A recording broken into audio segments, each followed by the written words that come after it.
because I know we want. Me too. Got it. Got it. So I'll move through this quickly.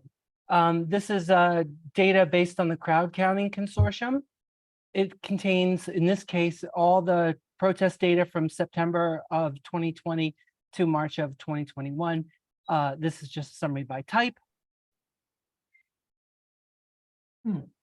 This is a summary by type and the size of the event. Wow. Oh, hey, nice. This one is just a timeline by type. And this is a fairly conspicuous event just after the beginning of 2021. Those are arrests, by the way. This is state by type. Oh, no, sorry. This is type by timeline. So let me zoom out. Yes, type by timeline. Oh, and each of these slides is titled. So I was looking for an option to automatically display the title of the step as a title of the slide. Got it. Didn't find one, but I thought it would be a cool feature. Yeah, there's not a way to do that. There is a way to add the name to each step, which I think we will be covering today. Oh, okay. Oh, great. Okay. Cool. So this is by state and type and timeline. And this is before I really got into the geolocation stuff. So I was able to make a chloroplast map off in the distance by the size, total size of the total number of events in that state, which turned out to be interesting. Wow. The next one is the same chloroplast, and then with the by state breakdown. And these are sorted, I believe, by type. The limitation, obviously, I'm finding is the color scheme and the complexity of the categories. If there are too many values, it's very difficult with useful color differentiators. So there may be like a stepping thing or an alternate kind of visibility thing that sometimes I've done for colorblind users that might be used segmenting out usage of color sets. So that's what this is. And then this is the events by state, by type. So this is just a stack in the center of each state region. And I was having trouble getting the latitude and longitude to work because I do have latitude and longitude event in the data set info for each of the events.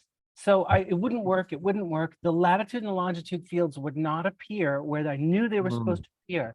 And that, I think, was because the size of the data set is so large. It's just under the 10 megabyte limit. I think 14,000 rows or something. Like it's a big file. But it's not as big as many files, and certainly not as big as the totality of the data set itself. So I think that what I did was I took a 100-row data set based on the exact same schema, imported that as a second data source, built the chart using a much smaller segment of data so that it showed me properly what I was looking for, and then changed the sources, and then all the fields mapped. So I think sometimes the browser gets confused being able to manage its data space and find all the fields you're looking for at times. So if it does, it's helpful to have little sample versions of your data set so you can build stuff and then replace it with the richer data later. So that was what I had here. Couldn't geolocate. So that's what I did. And then the next result was I was able to geolocate. And then I re-imported the 6-month data set back in. So what's probably what we definitely have seen, and we probably need a better way to help people identify this, is that if your lat long data if some of it is outside the parameters of lat and long, then it doesn't show you those as options. We're a little bit strict on that and probably don't need to be that strict. So we haven't seen it to have in a relationship to the data size, but just that some value in your lat and long fields is problematic, and I can help you find those with some quick techniques. Well, I mean, but that said, this is beautiful. The stacks on the state is actually well, yeah, that was and that was the two before is this one was stacks on the state, and yeah, it was interesting, and I know exactly what you mean about cleaning data. But here's what I think the way the logic of the program works, if it successfully finds the fields based on a correct and properly formatted subset of the data, it will keep the field names even if subsequent rows are omitted because the data isn't valid. Correct. So you may want to. You've completely figured it out. Okay, cool. So that's a trick, but you're winding up with data you're not seeing. Okay, so this was lat long. this was lat long and then event, but broken out by event. And then this one was slightly more legible and then size, and this legend. And I put in a filter. I think maybe the next one is the one with the filter on it. Yeah. A time filter that does not change the total display of the legend. I'm wondering if there's a way to set up a dynamic relationship between the filters and the legend. That might be really helpful. So soon. Yep. Yep. Cool. And then I think that there may be one more. Yeah, there was nothing else I wanted to show. Thank you. Awesome. Beautiful. Well, thanks for showing that, Mickey. It's you're covering a lot of territory there with maps and different visualization types, especially with the large data set, which always makes it inherently a little harder. But very cool to see. Hao, do you want to go next and share with the group? And you're on mute, Hao.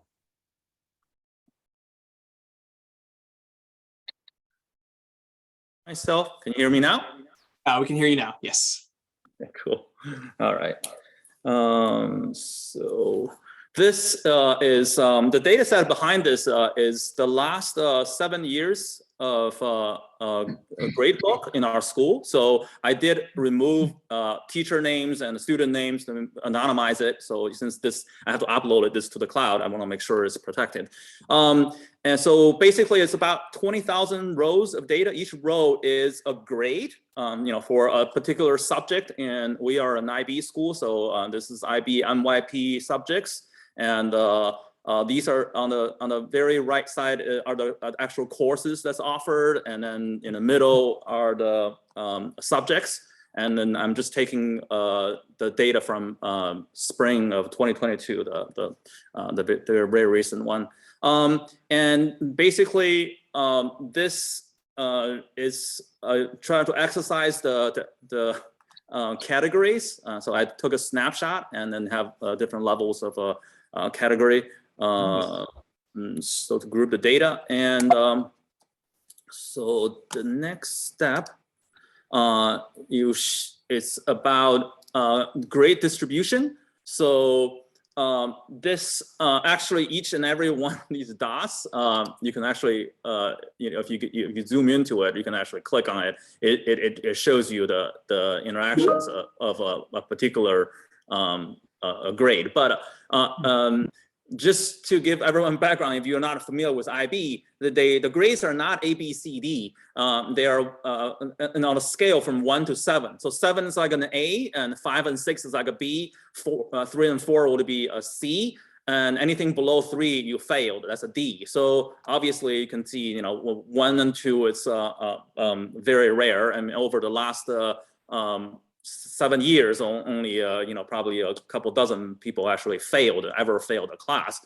and then the majority of them would get a B, so 5 or 6, and that's the long. It's not a normal distribution, but I am actually when I did this was because our principal asked about do we have grade inflation over the years, because some parents are complaining that it's getting easier to get 7s.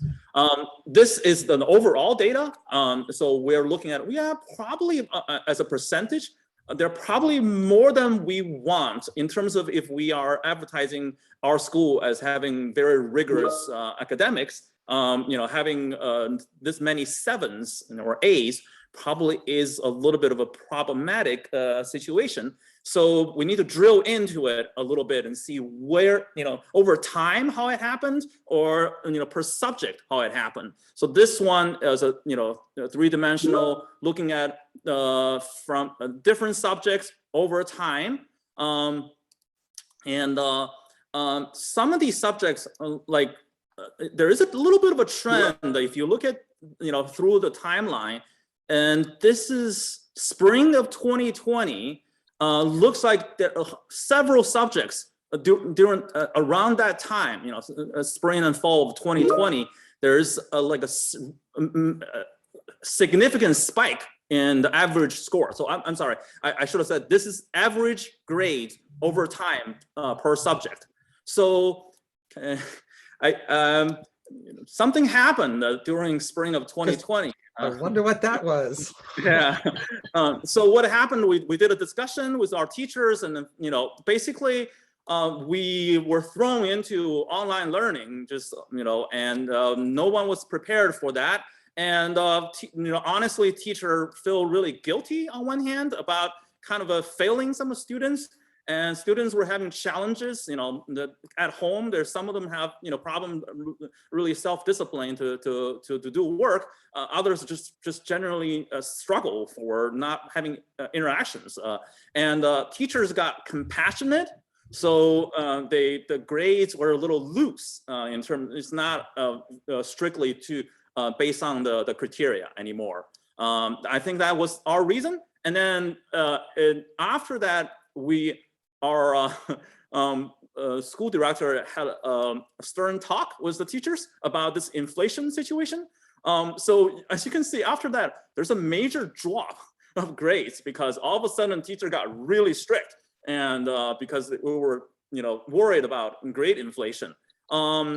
So this is a little bit busy. I was having trouble really trying. I guess I can use the trying to isolate each one of these to look at it, but I still want to see them all on one screen, and sometimes from one to another to do some comparison. So one way I did this was I created this. So this basically, if you look at it from the center going out, is from 0. Nobody gets 0, of course, in but 1 through 7. So the closer it is towards the center, is the lower the grade.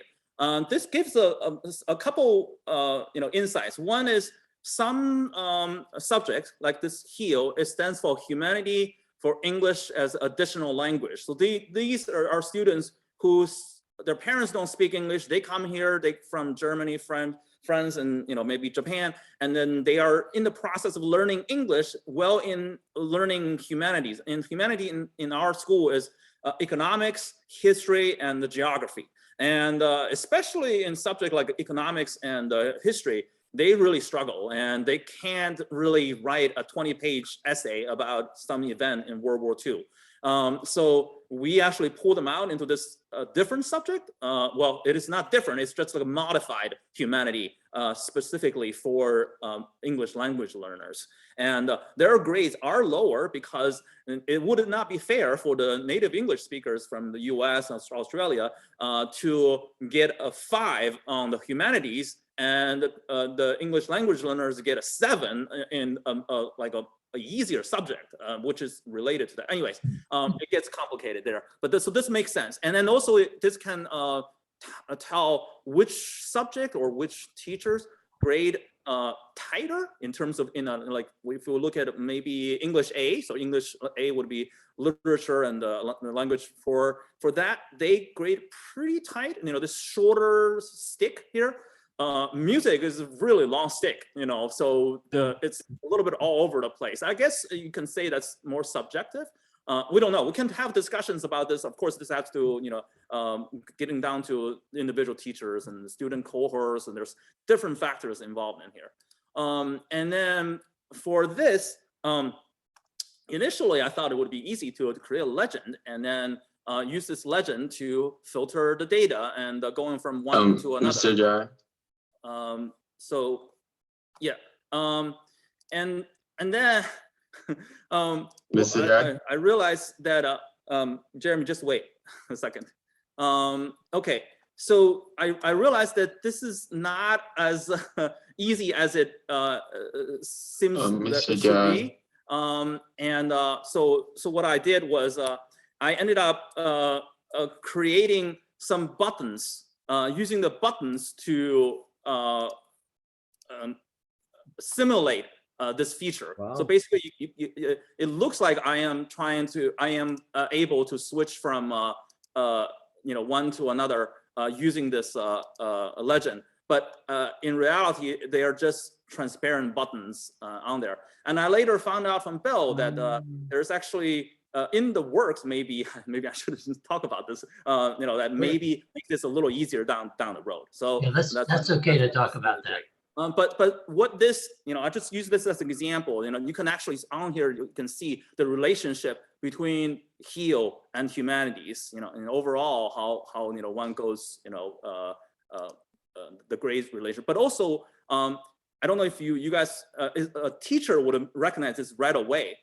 So this charts the way these all of these lines graphs are going, the plots are going is from let's say fall of 2015 to spring of 2016, and then from fall of 2016 to spring of 2017, so on and so forth. Basically, the fall semester is how a school year starts, and then spring semester is the how the school year ends. And from the fall to the spring, from midterm to finals, and as we expect, students get assessed for the same criteria and they improve dramatically. This is called learning in a school. So and then of course, when you start the next school year, that's how you can tell whether or not there is an inflation of grades or not. Because in some grades, some subjects, they grade pretty tight, in a pretty tight range between 5.5 and 6. In some of them are, we were looking at music, was a little bit all over the place, and there may be a overall general trend of going up over time, so that would be inflation. Or also, there is a turnover of teacher in 2000. I got a new teacher, so this new teacher maybe was grading a little differently than the previous teacher. So these are some insights that you can tell using this graph. So that is what I want to share in here. There's some proprietary information that Sure. I'm not going to share. This is really great. Thank you for sharing that. This one's probably I spend the most time on, because it looks easy, but it's time consuming, having to create a lot of perspectives and then using the filter to correspond to the button actions. Hey, just so everybody else, get easier, I heard, in the future. So yeah, just so everybody else knows, in about a month or so, we'll be releasing software where you can use a legend like this to build intelligent filters. That's right. Yeah. So how you have, I'm very impressed that you have built this the hard way in many regards to add invisible buttons to do this. And that's actually one thing we're going to cover today is buttons. So you are definitely ahead of the curve there in terms of making that interactive.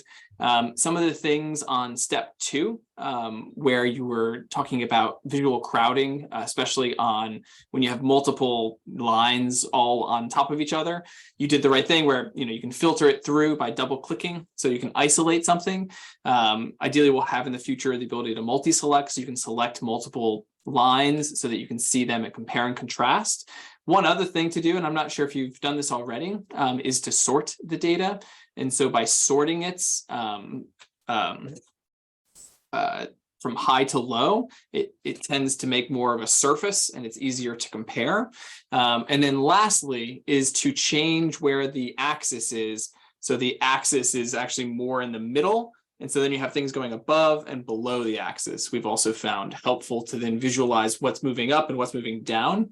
And I can show some other examples of that. But it's amazing to see all the things you've sort of encountered and the ways you've gone about to help make those easier to click through, because it's exactly right. So I was really excited to have you present this as a good example for everyone else to glean from in terms of some of the interactions and how you're showing the same data set moving through these different visuals. So, all right, this was really cool. I'm going to steal time here back. I know we spent a little bit more time on those, but those were really impressive presentations that I think are very well worth it. I was going to show one hierarchy that I was working on related to inflation data, still in progress, so I didn't quite load up yet. But today, what we're going to be doing is diving into this flow on U.S. electricity generation. And in this flow, there's a few things that we are going to cover, or quite a lot that we are going to cover. One of which is buttons. So here we have actually a button that takes us to the data source. So as a way to more consistently source all of flows, we recommend adding in a button that links to the actual data set that you used. And that's an easy way to cite the information. So some of the things that we are going to be doing, diving into additional dimensions, how do we actually stack these dots on top of each other? We're going to be using point per row for this information. And most importantly, we're going to focus in on storytelling. How do I take this visual that I created, and now how do I tell a story across multiple mediums? So there's the medium of computing, of just on the computer, me sharing through Zoom. There's also the live meeting aspect where I can start a meeting, and that is always available. So you're aware, and let me stop this first. It took me back out. Sorry about that.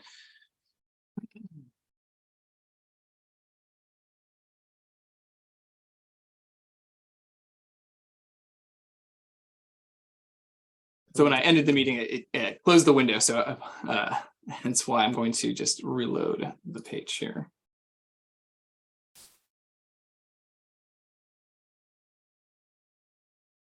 Here.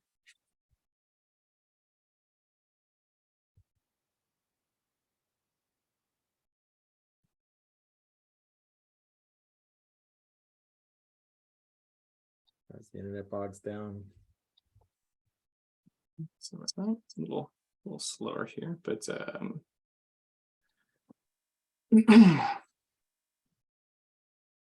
okay. So we have multiple ways to present, and one of the last ones being actually diving into an AR video. And so there's some considerations when you actually develop and build a flow in AR that we're going to cover.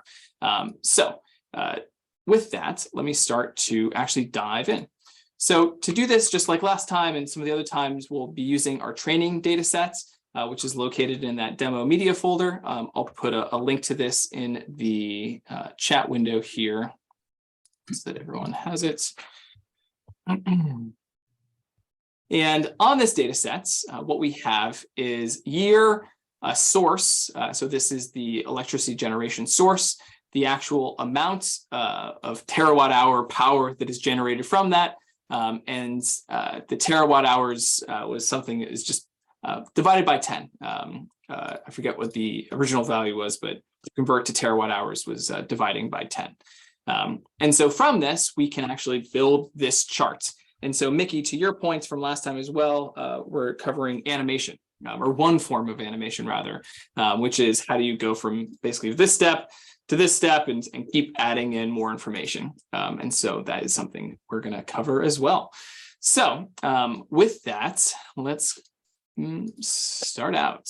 Okay, so this is a blank flow. I've gone ahead and clicked edit, refresh, and it's a Google spreadsheet where I'm linking in this URL into the document and importing. And so now I can see that information here. And now I'm going to start to build it. But one of the first things to note is that here you have this sort of positive stacked bar chart on top. And then you also have a bar chart on the bottom that is actually positive, but going down. And this was done purposefully to symbolically show how the top is renewables and we're growing electricity usage there, but we're also growing electricity usage with non-renewable sources. And so you can see that overall increase, and symbolically that we are taking it out of the earth. And so we're pulling it out of the ground, hence why it's going down.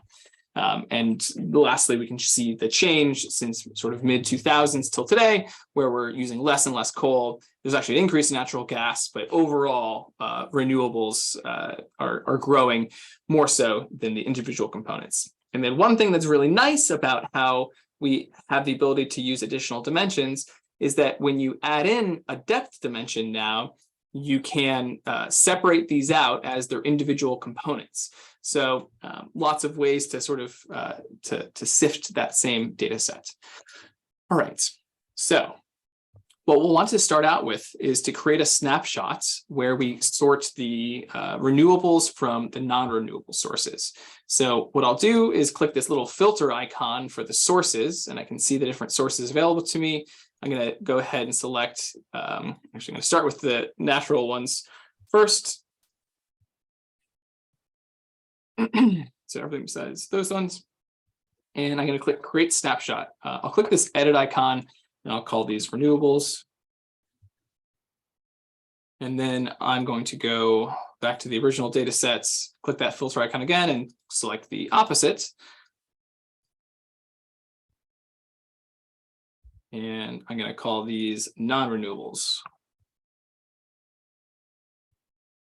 All right, so now we have two snapshots. So on this first swarm, I'm going to have that be renewables, and then I'll have a second swarm a little bit later on, which I will create, which is non-renewables. So let's start out with the scatter plots. On the width axis, we'll put the year. We're going to format that as year. On the height axis, we're going to put the value in terawatt hours. And so we'll see this graph starting to come together. Now, this is sort of how you traditionally would see it. And this is point per row, which is that each row is a dot in the data sets.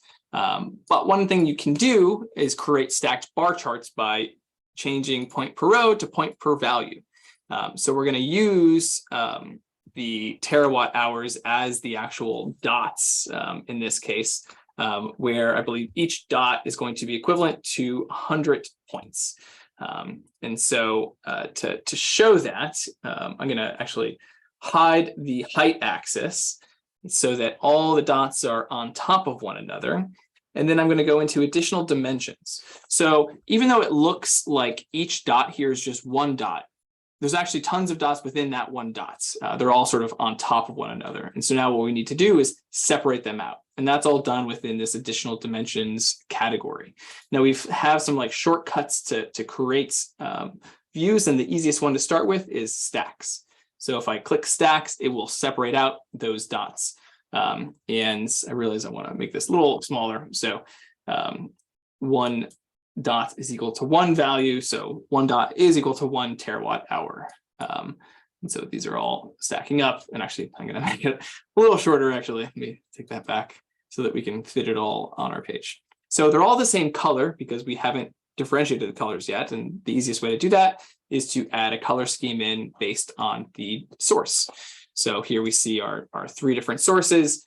We can change the color scheme. One thing we previously covered is in the environment tab, you can create a custom color scheme here, name it anything you like, and start to add colors and change these configurations. So some of the other things we didn't mention were backgrounds.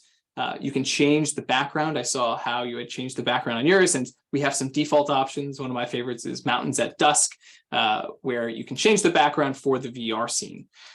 You also have some other options here. Stabilizing grid is good for if VR focused environment to reduce motion sickness. And there are some cases where people have wanted to use a light background, and you can do that by actually going to gradients and changing the color of the backgrounds. Now, we encourage people to mostly use dark backgrounds and light content because in augmented reality, you want light to be emitted from the dot or from the text so that you can see it. Black is essentially the lack thereof light. And so if you have all your content as dark content against the light backgrounds, when you're in augmented reality, it's going to be really difficult to see. But there are instances like embedding this on a web page and things like that, where you may want a lighter background. And in that case, there's this button to optimize aliasing for lighter colored backgrounds. So just something to be aware of. But I'm going to go back here to sticking with my Mountains at Dusk for this guy. Okay, so we have now set up this first part of the graph. And some of the other things I want to do are adding interactions. And interactions are really important both for in-person meetings, but also as you're presenting to be able to select things and actively pull things up. So there are on-select pop-ups, which is exactly what it sounds like. When I click a dot, when I select a dot, what happens? And there are 3 options: 3D text, overlay, and 3D image. 3D text works in VR and every other device, whereas overlay text works on every device except for when you're in virtual reality or head-mounted augmented reality. And so for this, I'm just going to select value, and I'll put the source too. And so when you click on a dot here, it's going to bring this information up. Now, one thing to note is that it's going to always put this on the same line. So if I click all of these, you'll see it just creates one line of text when I click on a dot. And if I want those to be separate lines, I need to either on the trailing text or the preface text add a character return by just hitting the enter key on my keyboard. And so by doing that, now when I click on a dot, they will be on separate lines. So that's on select text. Now overlay text is basically the exact same thing, but instead of it being in 3 dimensions in the environment, when I click on a dot, it is actually on the 2D plane of whatever device you are looking at. And so this works on phones actually quite nicely. And then there's a line that points to whatever you selected. Just one other thing to note on 3D text while we're on it is that there are pop-up text options here. And by default, we bind it to the point. So when you click on a dot for 3D text, it goes up 1.1 meters left or right 0.1 meters and 0.1 meters towards you. And these are all adjustable. So you can put this in whatever position you like from the point itself. But you also have the ability, if you wanted to have this be dynamic, which was how we used to do this, where it's based on the camera position. So it uses the camera and always puts the label out in front of the camera a set distance away. So recommend bind to point for now. It's definitely, I think, sort of our best practice is what we've seen and what we would recommend most highly. One other thing just to note is in overlay text, you can actually include URLs. So there on our homepage, there is a Voices of VR podcast flow. And actually, if Bill, if maybe you could bring that one up. I just don't want to waste more time loading the page. Or maybe I'll load it up separately. And I can show you that, but it allows you to basically click on the link. So in that instance, you can actually open up the MP3 file and actually listen to the podcast episode. So there's more linkages you could do, and you can also add in images. So I'll try to bring that one up for a little bit later. All right, so that's on select. Now on rollover text is not clicking on the dot, but just scanning over it. And this is actually really, really powerful, especially in AR or a lot of devices where you can really just get a sense by not clicking on it, but just dragging over it. And in VR, it feels very powerful to just point around and everything's popping out at you. And it's a very easy way to just quickly get a sense of what you're looking at. And then when you actually click, then it brings up the additional information based on whatever you have selected there. Now, 3D image, I believe you need the URL in the image itself in one of the columns. So it needs a URL to point to. So we're not going to cover that one right now. Okay, so now what else we got? We got highlight enabled. And this is a very, very powerful one where you have the ability to, and let's actually use source. No, we'll use year actually. So what this is saying is when the category column year matches whatever you clicked. So in this case, I'm clicking 1992. It will highlight everything as 1992. And it is saying if it's a match, change it to white and make the size bigger. That's one option. You could actually do the opposites, where instead of highlighting it, you could say for everything that doesn't match, go darker. And that way, in some sense, what you're doing is a pseudo filter where you're just sort of making the other ones a little less important, but still somewhat visible. So how to your question of, what could you do to on that, bar chart that was a little scattered, that is another option where you're making it just a little easier to see the other ones. And you can do multi-selects in this case, where if you hold down the shift key, you can actually select multiple items. And so that will hopefully help in comparing, contrasting information. So different ways to skin this. You could also do miss as a small value. So lots of different ways to do this, a lot of options. And the last one being filter, which is actually something I saw how you implemented, where in addition, if I double click on it, it will now filter down to just show me that piece of information. And one thing to note is that if you have inside this filters category, there's a checkbox for hide filtered categories. So when I double clicked, it filtered down just to show 1994. If I have this unchecked, I'll still see the whole timeline perspective. So sort of another option to choose from in that sense. So lots of ways to change this, but some of the other things, so axis drag select enabled allows you to take any of the axes and be able to zoom in, quote unquote. And you do that by holding the Alt key on your keyboard and then dragging over the axis. And you're seeing here that because I have that filter mechanic on, I'm basically actively looking through different time zones or different time periods here. And if I check this box, I believe when I zoom in now, it's going to basically take over the timeline and readjust the series. If I were to hide filtered categories and uncheck this box, oops.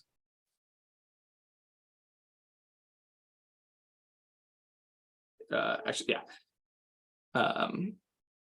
What happens there? Okay, never mind. Okay, cool. So we've covered those categories here. So this works on flat screens, but does not work in VR devices. So something to note for this width axis. So not used quite as often, but is available. And then lastly, and this is used more often on not point per value, but point per row, is column pull downs, where you might have a height axis here. And let me go ahead and do that.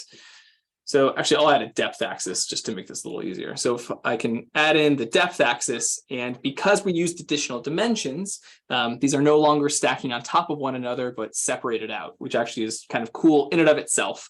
And so we'll maybe leave this view on. But one thing you can do here is within interactions on column pull down, I can actually change this depth axis to have multiple values. So I can have this be, say, the source.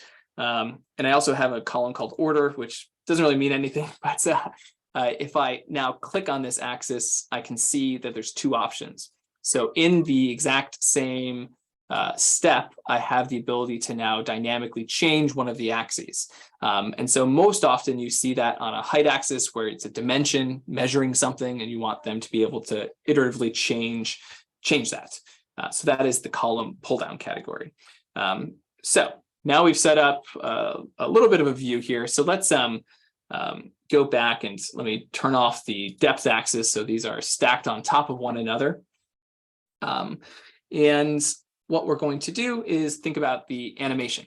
And so what we're going to do is essentially add a second step. And actually, before I do that, we want to build out the other part. So this is renewables. How about non-renewables?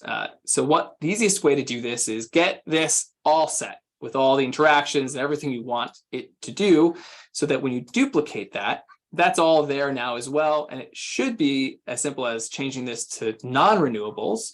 So then now it's showing non-renewables, changing the color scheme to be whatever else I want, since I can choose from my custom color scheme I defined. And this is also going vertical, but I actually want it to go the opposite direction. And so to do that, it is within those additional dimensions that you have the ability to stack these on top of one another, or you can actually have them go on the bottom. So now it's going down on the bottom. One other thing that you may notice is that there's no vertical axis indicating what these values really are.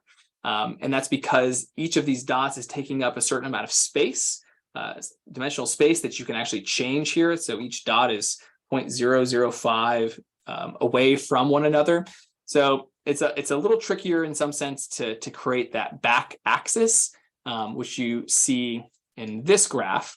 And the way that was created was actually by creating duplicate swarms of the data, which I'll show you, and using this as point per row and showing just the year column. And so if I go back to our flow here, so just for renewables, if I duplicate this swarm, what I could do is actually add in that height axis and have this move upwards, since We know that the scatter plot is 1 meter high. We know that the center here is going to be 0.5 meters up. So if I move this up 0.5 meters, I now have that axis there. And I don't actually want the dots to be visible. So I'm actually going to make these dots extremely small and not responsive. And so there's a little bit of manual work here to add in sort of that back axis, and that might be changing here in the future. But for now, it's just something to be aware of, that you might have to add in an axis after the fact for some visualizations that use point per value or stacking dots. So now let's actually go ahead and add in some animation. So if I add a step, what I want to do is essentially go from one filter to a next. And so this second view has no filter applied. And so on the first view, I want to filter the year. So it's just the beginning years. And so if I go in, I can do this inside of filters, where I create a new filter the year, which shows me the current range. And I add in, let's say 1950 as the new domain. And this is just for that first one. I need to do the same for non-renewables, add in a filter where I look at the year is equal to 1950. All right, so now we have this very first set. And then when I go from first step to the second step, we now see this animate out. And the way we can adjust that animation, one is within step details. So step details here brings you to some more information on each step. And Mickey, I think you figured this one out, which was you can actually name these steps, and you can show those names in the editor as well as when you're presenting. So you can actually have a step name. In this case, they're not very exciting names, but basically you can name the steps here. But the thing I wanted to point your attention to was the animation duration to next step. So this allows you to dynamically change how long it takes between these two animation steps. And so this being 15 seconds is a very different look and feel than when it was 2 seconds. And this can be used to show a very dynamic show over time and things like that. And just while we're on the subject, in the swarm definition, there is a section for animation. And just to quickly cover it, by default, ripple animation is on. The duration is considered the total duration of how long it takes for that animation to occur. It's actually overwritten by whatever is in the step details. But what matters is that the item duration, which is how long each dot takes to go from its first point to its final destination, the ratio of item duration to duration is the thing that matters. So how quickly the dots move. So just to help illustrate that, for this first swarm, I'm going to turn off ripple animation. And so what you'll see is that the bottom ripples in, but the top just comes in all at once. And I forgot, for animation, that requires a save and refresh. So I'm going to save and refresh the page, since that is not one that will take in the preview window, unfortunately. So now when I look at this animation, the bottom is rippling in nice and smoothly, and then the top actually just comes into place. And there are circumstances where you do not want rippling, most notably when you have maps and you're changing the heights of a swarm between steps, that you don't want it to ripple in, but you want to see all the dots sort of move and expand all together as one sort of unit in some sense. So there are different circumstances. And then just to further iron out in animation, if I do this second one, I make the item duration much longer. So if I make this 6,000 and I make an item duration like 200, then what you'll see is each dot coming in much faster because it's trying to do more dots. How do I frame it? That each dot is moving faster, but it still takes the overall same amount of time. I don't know if that makes sense to everybody, but anyways, those are the parameters to change there.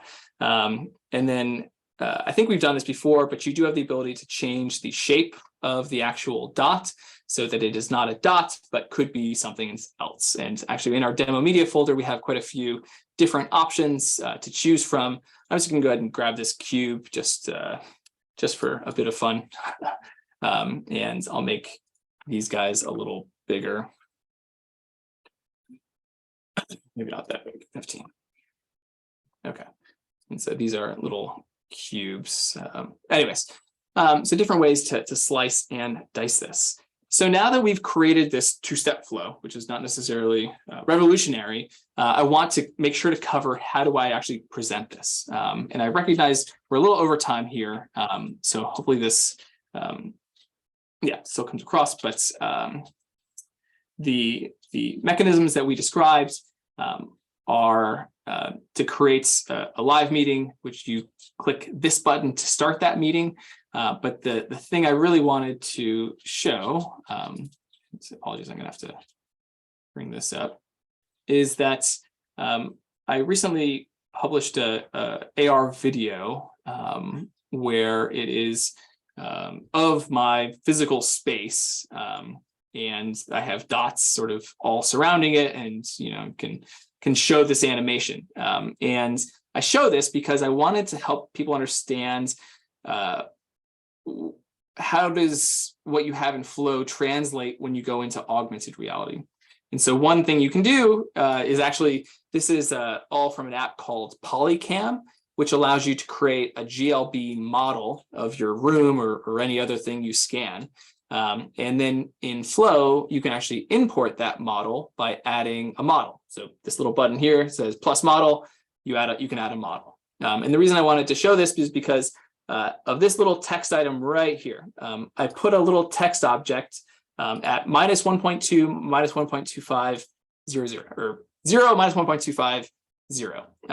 And the reason I did that is because within settings, if I go into settings, you'll see there's a little something set here called mobile AR center point height offset from the floor. It shows 1.3, it's actually 1.25.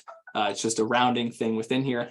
And then there's also the mobile height off table, although typically we see people putting it on the floor, and I haven't necessarily seen this one go, but so typically it's -1.25. And the reason to know that is because you want to know where the floor is when you center your content. And so by just adding a text object and placing it -1.25 meters down, I now know where the floor is.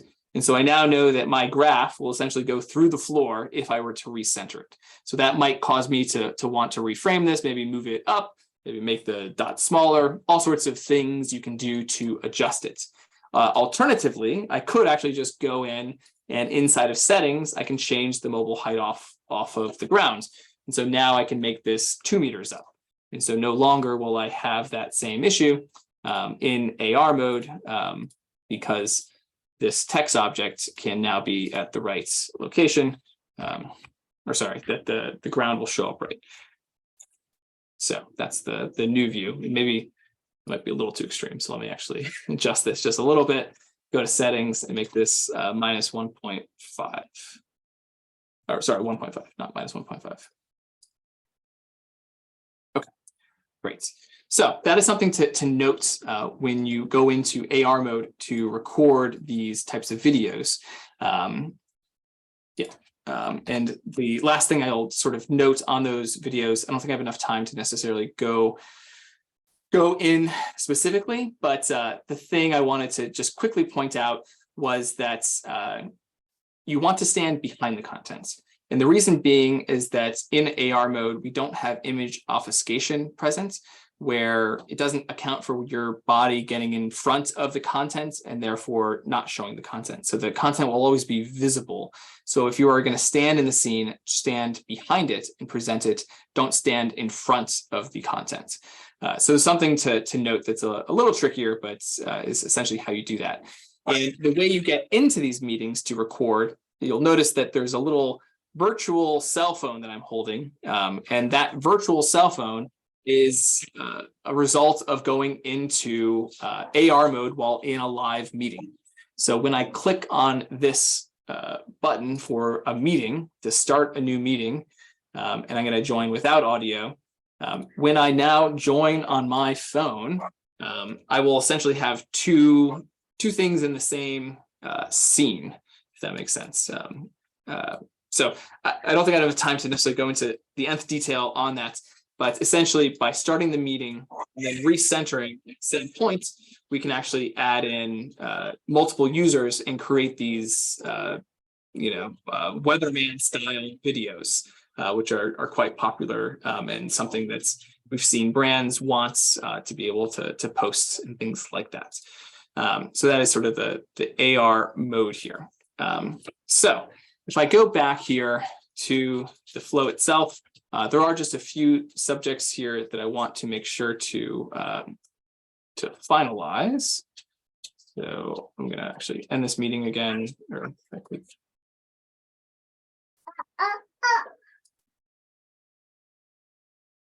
Oops.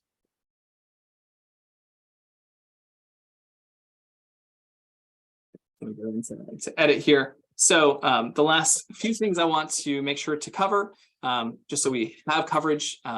One is for the story creator, which I probably should have covered earlier. I apologize. So not only can you record these AR videos and share those, but you can take any of these flows and add in your audio and in the future, actually your avatar to present the data when they click on the link. So if I click on share and I enable a shareable link, this URL, anyone can access once it's public.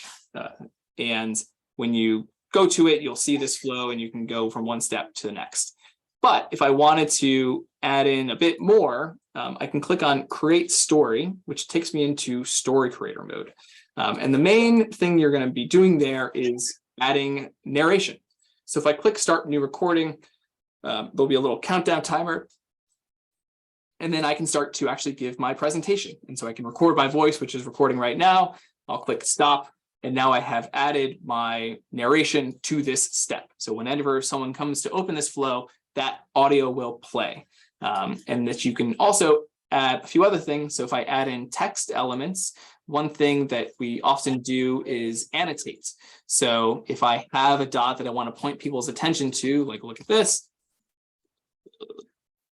If I click annotation line and then click select dot to annotate, I can pick a dot.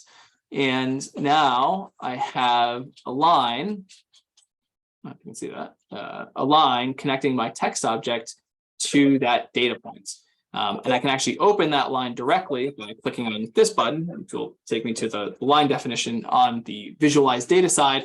But within create story, I actually forgot you don't have access to the edit the line dimensions necessarily, but you can adjust other features under these three dots, such as the font type and some other elements there. So annotation is a very powerful thing. In addition, you can add in a step where I can update a step of this view. That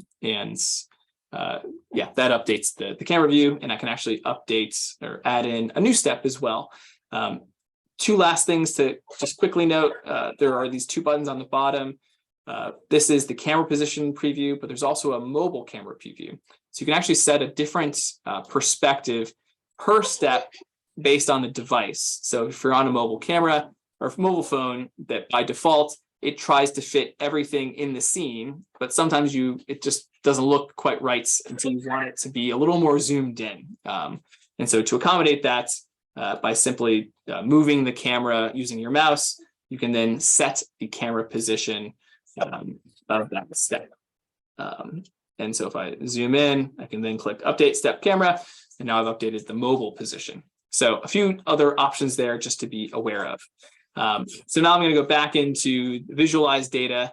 I can actually see the line that was created here. It's in this line category.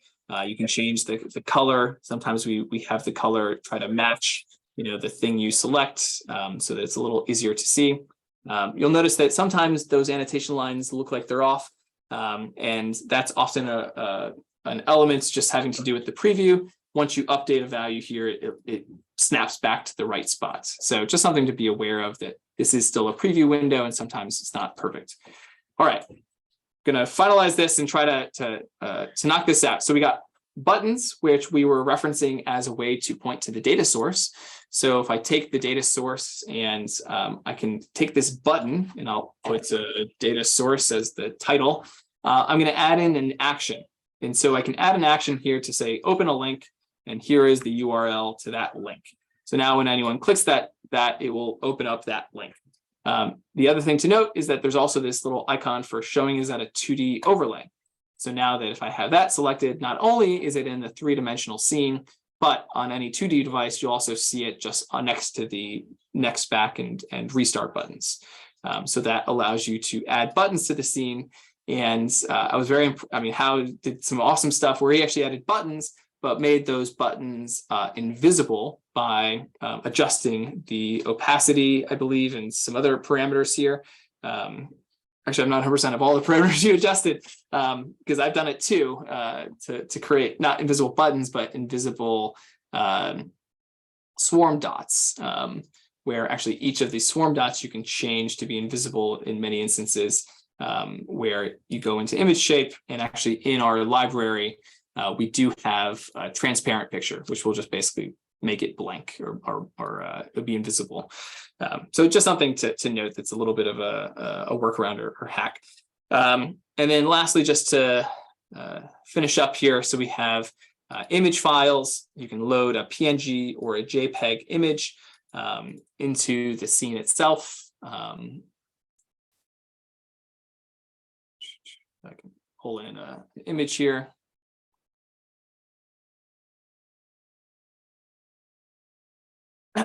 And so each of these, these images you can make curved, in addition to some other parameters.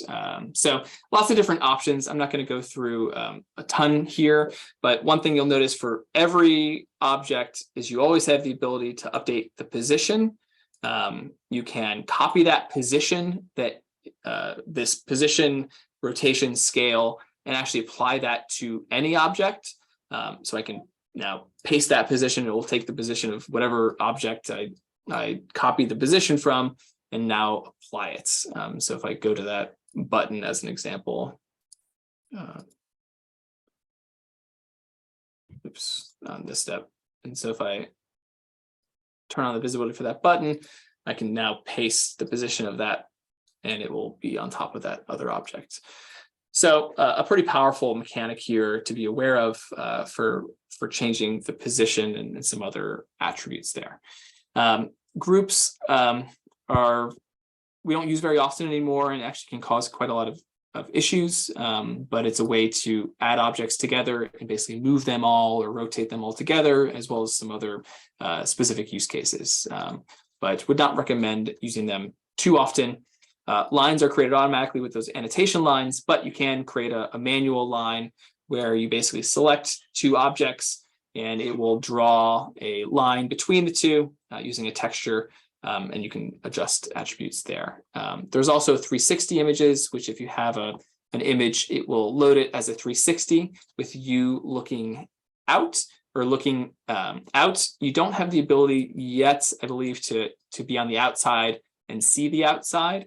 But if you're in the middle of it, you'll be able to see the inside of the view, and that's often, yeah. So if you're going into those types of, or you're building those kind of environments, that is where you do that.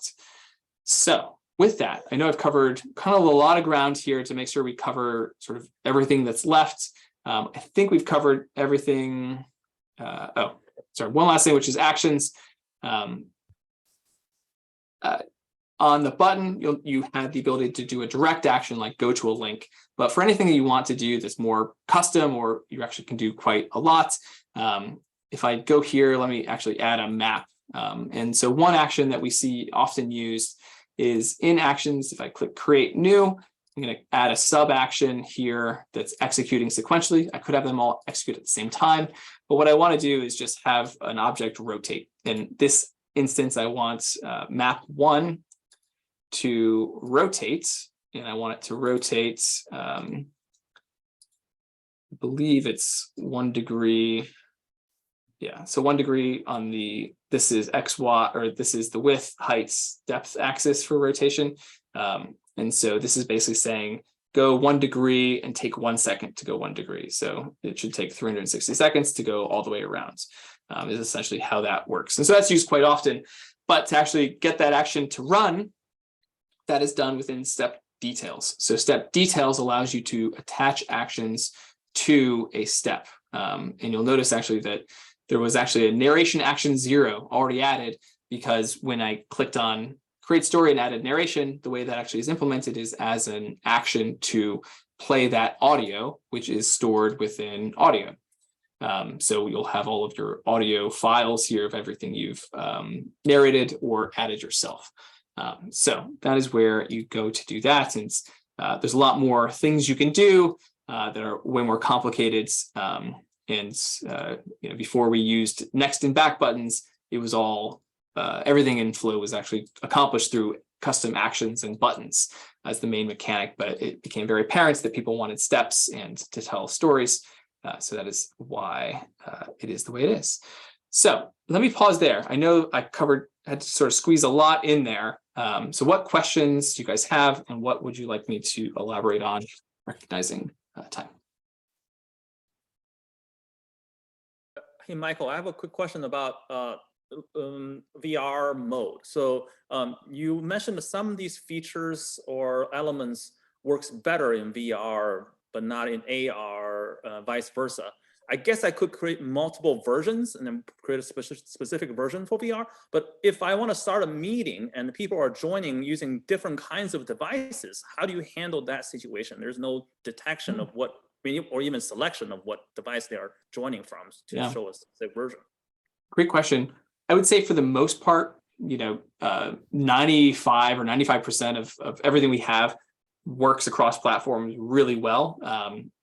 I'd say most everything you build works really great. And we actually have gone through the trouble of changing some defaults. So like in VR, you typically want things bigger and you're moving around those. So it actually scales the world up by 3x by default. And really, there's only just those few interactions that are left, namely the interaction for overlay text. Basically, if we're going to have people in VR or AR, just make sure to have 3D text, which will work both on flat screen as well as in AR and VR. Some of the other things that we've done to accommodate is within. Is it still there? No, never mind. I take that back. There used to be something where only show in XR, but I don't think we use that anymore. I guess to address your question, for the most part, things work. It's really just the interactions and that drag axis select that's are a little different if you're hosting the meeting with people in multiple devices. Jason, did you have something else to add? Yeah, actually on a text, there is a show in XR only. And the reason for that. Oh, there is. Okay. Yeah. The reason for that is that there is an overlay text, which Michael didn't show you in the story creator. So on flat screens, we had a lot of requests to just show some overlay text. You can just, it's already visible. You can just click in it and start typing, right? And so, but this is we call it overlay text because it only shows up on a flat screen. Well, if you wanted this to show up also in XR, then you would create it as an text element, put it in 3D space, but then if you click show in XR only, it makes it disappear when you're on a flat screen. Similar thing with buttons. If you want the button to show as a 2D button, it will no longer, even though the button, his data source button, looks like it's in the scene right now, and that's good because in 3D in XR you want it to be in the scene because you don't have it as a flat screen overlay. So your 3D button, your 2D, if you take a button, you say show it as a 2D button, then it disappears on flat screen and it's only visible in XR. So we've done a few things to overcome the fact that to make it a little bit, make some of these interactions, text and buttons look better on a flat screen that of course don't work in XR. And so we've given you some options to do that. Yeah. Yeah, thank you for pointing out the overlay text here, which is another way to sort of add narration without using your voice, and works well in flat screen. But to Jason's point, doesn't show up, won't show up if you're in VR, but you can sort of circumvent that by having text that will only show up in VR, and that way you can position it to be in the right spot. Cool. I'm gonna mention one other thing. Michael, just hit Control plus and Control minus on your browser so you can see what happens when what that does. So you can make, by changing the size of the rest of the interface based on the size of your computer screen, it's really handy to kind of tune that, and I use that all the time. Cool. All right. What other questions do people have? I have a very, very, very minor question, basic question, which is a number of the original instructional videos that are available in the help section of the website refer to some data files that aren't part of the training data set. Like one was the, I think population growth was used in a number of videos. And I was looking for the data file and it isn't there. And I know that Bill used I think he may have used the very file in his demo 2 classes ago.